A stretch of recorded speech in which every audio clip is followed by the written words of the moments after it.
How you doing? Good, good, yeah. Double checking the hangout.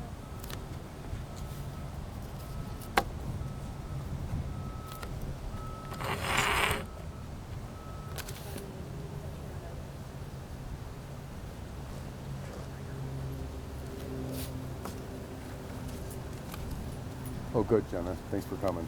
I didn't know they were going to have somebody over here. Perfect. Dan sent me over. Okay, good, good. And I called you. Okay.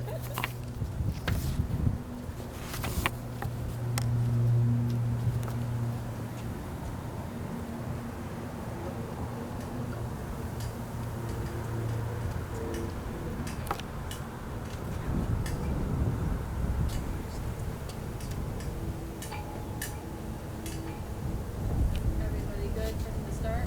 Okay, yeah, we'll get going. Well, first of all, thank you for coming to spread the word on this incident to the public. It helps to get the word out also, so thank you. So yesterday, around 6:40 p.m. yesterday, Wednesday, July 24th, the Madison County 911 dispatched the Madison County Sheriffs, the New York State Police, and the Town of Lincoln Fire Department to Burleson Road in the town of Lincoln for reports of an explosion in the area.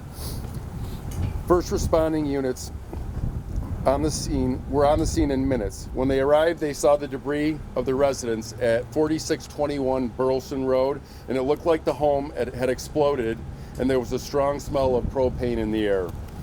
Crews quickly began to search the debris for anyone who may have been in the home at the time, and they found 2 individuals entrapped in the debris. First responders worked tirelessly to free the couple from the debris. Unfortunately, Susan Pinn, 74 years old, was pronounced deceased at the scene. Her husband, Carl Pinn, 78 years old, was airlifted by Mercy Flight to Upstate Hospital, where he is currently in critical condition.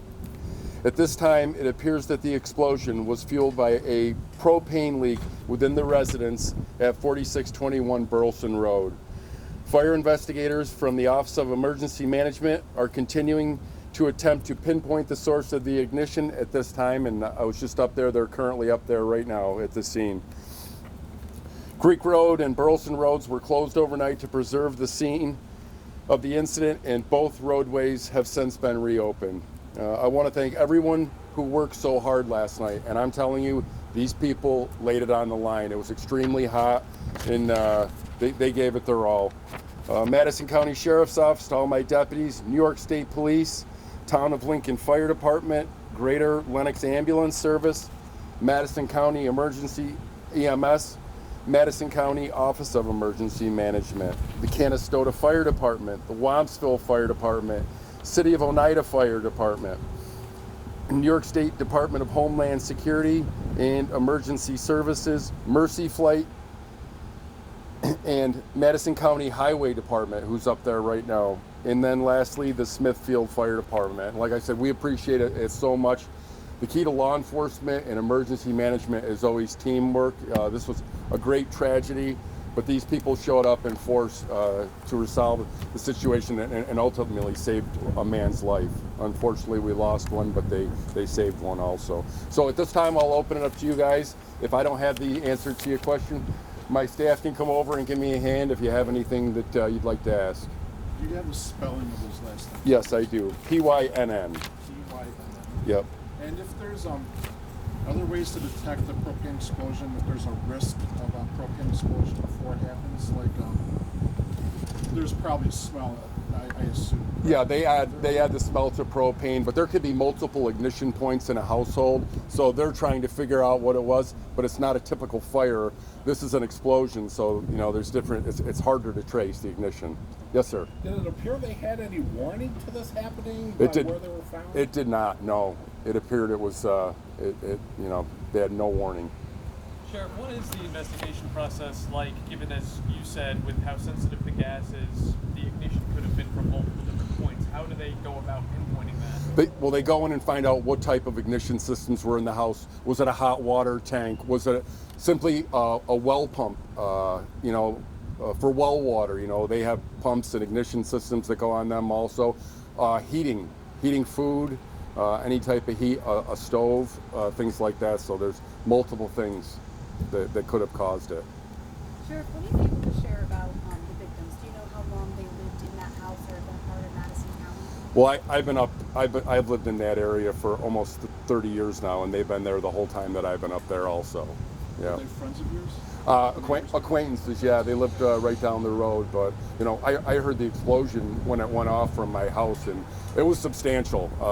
I've had people from all different parts of the county say that they heard it when it went off, so it was an explosion, very large.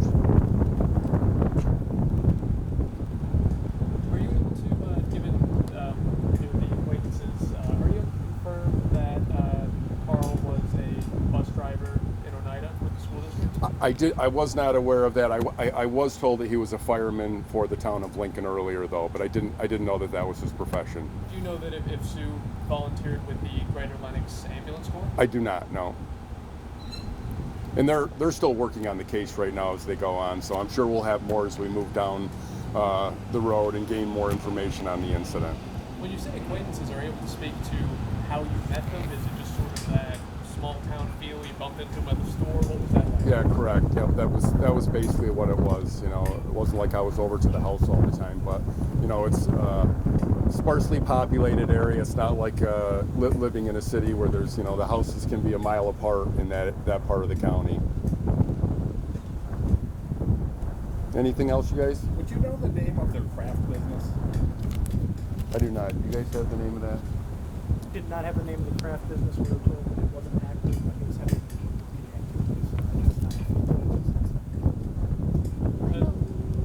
There we go. Go ahead. Obviously you mentioned the investigations ongoing, but do you have any insight on what is next for kind of cleaning up the area and all of the debris that's there? Yeah, well, the county is up there right now with some big machinery. First, we opened up the roadway. The debris was scattered all over, up in the trees and everything down there. So go through that, but the investigators are in there looking around also. So they're trying to clear certain areas of the debris to find out where the ignition systems could have been. If they can pinpoint it at all, it's going to remain to be seen. Sheriff, I'm sure that you've obviously seen quite a fair share of things in your time in law enforcement. Yeah. Can you speak to the severity of this explosion? Yeah, and we've had several things that have been going on. We had the explosion in Oneida where I believe 7 houses. This one also so tragic. We had the tornadoes last week in Canastota that rolled through. So law enforcement and emergency management in this county have been extremely busy in the past few weeks. And it sounds like it was heavily implied that we're confirming that this is an accident. Have we ruled out any possible criminal nature or intentionality here? Yeah, I mean, at this particular point, yes. Yeah, with the information that we have. All right. If you guys don't have anything else, we can wrap it up. And if you guys need anything from this as far as name spellings or ages, I'll give it to you after we get done. Thank you all for coming very much and for getting the word out to the people. It helps us to, with the notification process to everybody. The family's been notified, but other people who may be around that were unaware of us. So thank you very much as always. Thank you. Yep, Thank I you. appreciate the teamwork. Thank you.